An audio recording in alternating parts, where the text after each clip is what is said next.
Hello Python programmers, this is AK. In this video, we are going to see about how to create a simple graphical timer without using Tincter. So instead of Tincter, we are using one of the special module that is called Python Simple GUI. The Python Simple GUI is one of the graphical interface package that present in Python. In Python, there are so many graphical related packages that are available. Some of them are Tincter, the most popular one, and WXPython and Python Qt.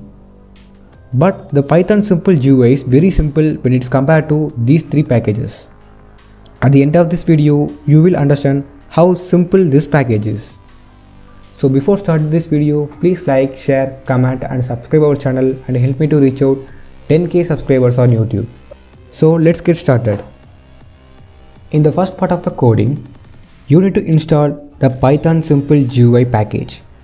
After the installation, the second step is we need to import two modules, that is Python Simple GUI and time module. So let's import the two required modules for our project.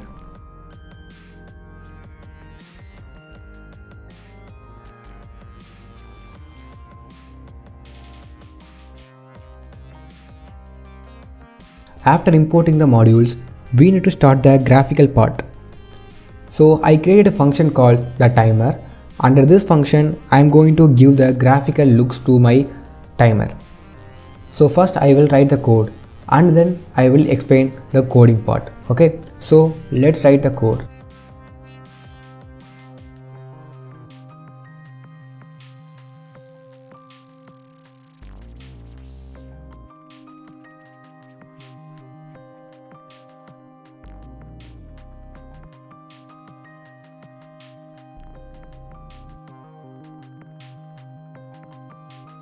So this is my graphical contents. I divided the graphical contents into three parts. The first part is the background theme. The Python Simple GUI offers so many default themes in their official documentation. Here I used one of the background theme that is called as dark amber. And the second part is we need to create a variable called GUI. Inside this variable, we need to give some of the graphical contents, that is text, font style, alignment and the key value. So after that, the third part is we need to give the three buttons. The first one is for pause button and second one is for reset and third one is for exit.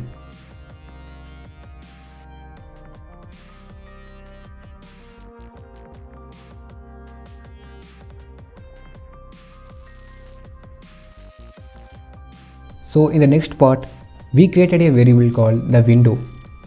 Inside this window variable, we mentioned the app title, that is application title. Here I mentioned the application title as a AK timer. So this is the function of this variable. So this is the end of the graphical part. After, we need to write the logic behind these graphical elements that we created for our timer.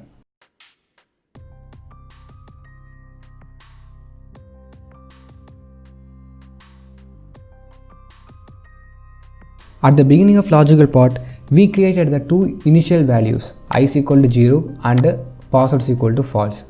So I will tell you later how this initial values are works. Okay, and then the start time variable. Inside the start time variable, we created a time function. It will start counting the time when we run the program.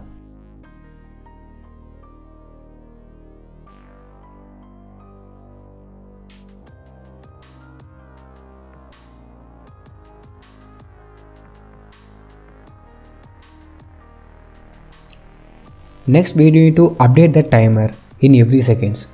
So updating timer is the one of the important thing in this entire project. So here I created a while loop. Under this loop, I created two variables. These two variables continuously read the time in every 10 milliseconds. Why 10 milliseconds means I inserted the time format like that. Okay, so here I mentioned the time format as minutes, seconds and millisecond. So this is the time format. So automatically these two variables updates the time in every 10 milliseconds. So here we are using the while loop to update the time for our timer. So it will update the time in every 10 milliseconds until we break this while loop. So I think you will understand this concept. Okay, so let's move to the further.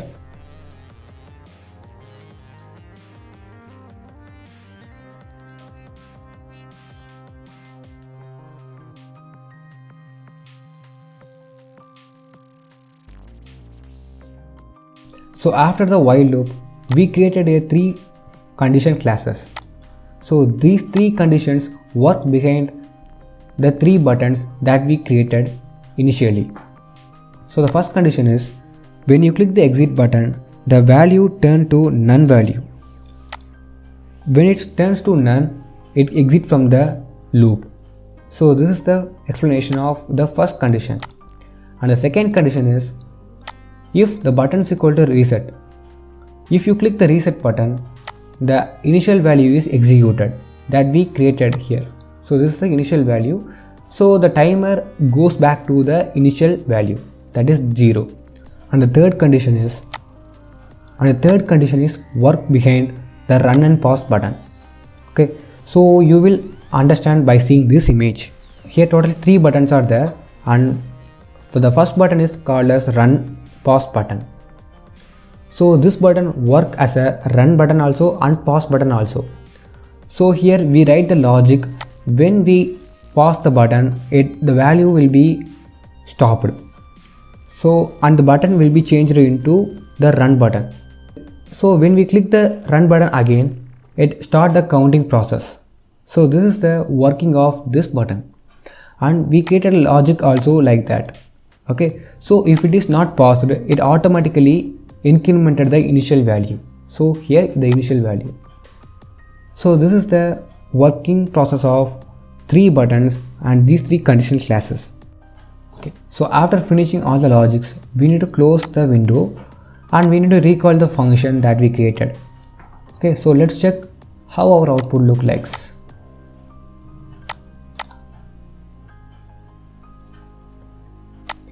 So this is our interface. Okay, so it works perfectly. So when you click the pause button, the values will be paused and the pause button changed into the run button. Okay, so when you click the run button, it start counting the value where it's left, and the third one is the exit and second one is the reset button. So when you click the reset button, these values changed into the initial value. The initial value is I is equal to 0. So when you click the reset button, it will change into the 0 value. So when you click the exit button, it will exit from the current loop. Okay, so exit. So this is a script that I want to share with you, and thanks for watching and keep support me to reach 10k subscribers on YouTube. Your support is very important to me. Okay, please share our channel to your friends and colleagues, those who are interested in Python. So this code is available on my Telegram channel. Okay, so if you want to join my Telegram channel, then the Telegram channel link in the description. Okay, so that's all. Thanks for watching and thank you.